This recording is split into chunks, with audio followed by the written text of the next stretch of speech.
అందరికీ గణతంత్ర దినోత్సవ శుభాకాంక్షలు అనుకున్నట్టే భయపడకండి. స్వాతంత్ర దినోత్సవ శుభాకాంక్షలు.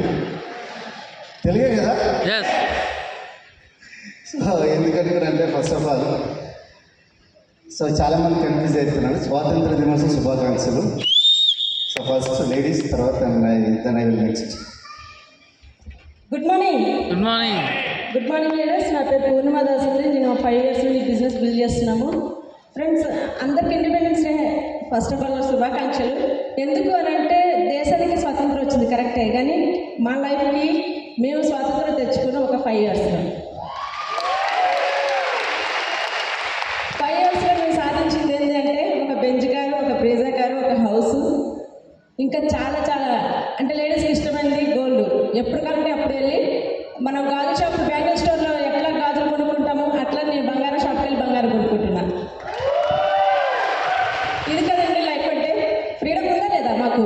సో మా సార్కి ఒకప్పుడు బిజినెస్లో రాకముందు జాబ్ ఉండేది, ఉంది ఇప్పుడు కూడా. కానీ పండగలు వచ్చినప్పుడు, ఇండిపెండెన్స్ డే వచ్చినప్పుడు సార్ ఎక్కడ ఉండేవారంటే స్టేషన్లో ఉండేవారు. ఇప్పుడు నా పక్కన ఉన్నారు. ఇది ఫ్రీడమ్.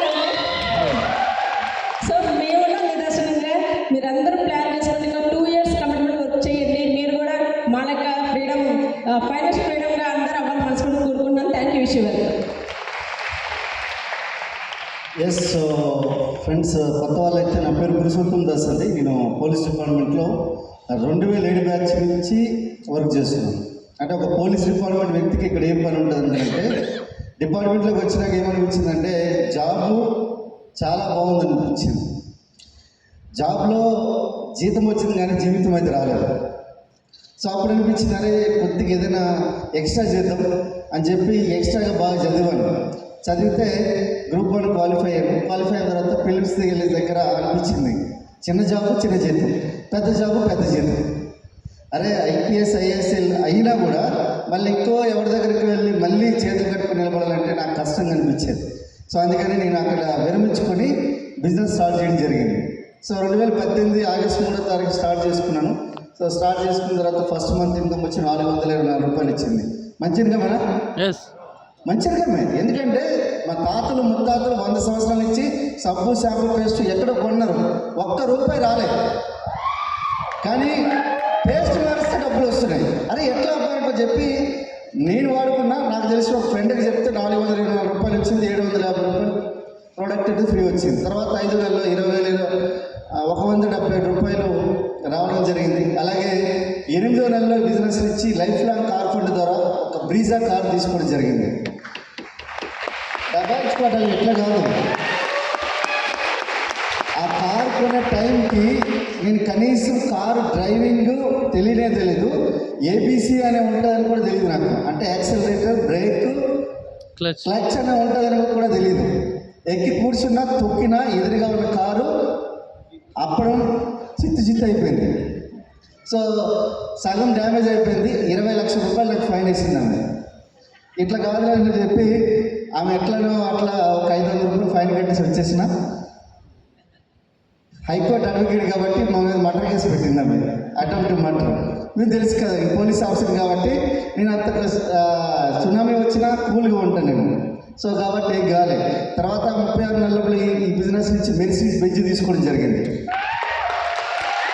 సో చూడండి, మెర్సిడీస్ బెంజ్ ఒక కానిస్టేబుల్గా ఉన్న వ్యక్తి మెర్సిడీస్ బెంజ్ కొంటుండంటే ఇక్కడున్న ప్రతి ఒక్కరూ కొనవచ్చు.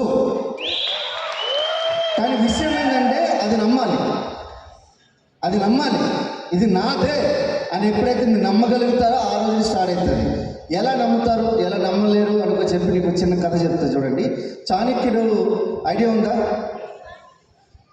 ఆయన దగ్గరికి ఒక వ్యక్తి పరిగెత్తుకుని వస్తే చాణక్య అనుకునంటే ఎందుకు వచ్చావు అనుకుని అడిగితే అప్పుడు చెప్తున్నానమాట, నీ ఫ్రెండ్ గురించి తెలుసా అనుకునంటే నాకు తెలీదు అంటే, నీ ఫ్రెండ్ గురించి నీకు విషయం చెప్పబోతున్నాను అనుకునంటే అప్పుడు చాణక్యుడు అంటాడు, నీకు ఆ విషయం ఏదైతే ఉందో అది నిజమేనా అంటాడు. లేదు ఎవరో చెప్పారు, విన్నాను, అది నిజం కాదు. రెండోసారి అడుగుతాడు, ఆ చెప్పడం వల్ల నీకేమైనా ఉపయోగం ఉందా? లేదు నాకేం ఉపయోగం లేదు. మూడోది అడుగుతాడు, నువ్వు చెప్పడం వల్ల నాకేమైనా ఉపయోగం ఉందా? లేదు మరి ఎందుకు నీకు అర్థమైందా? ఎట్లాంటి వాళ్ళు ఈ భూమి మీద 95% పీపుల్ ఉన్నారో, 90% పీపుల్ ఉన్నారో వాళ్ళని దాటేస్తే ఈరోజు పురుషోత్తం లెక్క పూర్ణ లెక్క అయ్యి ఈరోజు బెంచ్ కాదు, బ్రిజా కాదు, హైదరాబాద్ నడిబొట్టున 2.5 కోట్లు పెట్టి ఒక ఇంద్రభవనం లాంటి ఇల్లు కట్టించాను. 39 లక్షలు పెట్టి ఈరోజు ఓన్లీ ఫర్నిచర్ చేయించాను. ఇక్కడ 2025 నాటికల్లా ఒక ఫామ్ హౌస్ డిజైన్ చేస్తున్న 20 ఎకరాల మామిడి తోటలో 20 ఎకరాల మామిడి తోటలో ఫామ్ హౌస్ కడుతున్నానంటే నేనేమి ఒక రాజకీయ నాయకుడు కాదు, నేను సీఎం, పిఎం, ఎమ్మెల్యేని కాదు.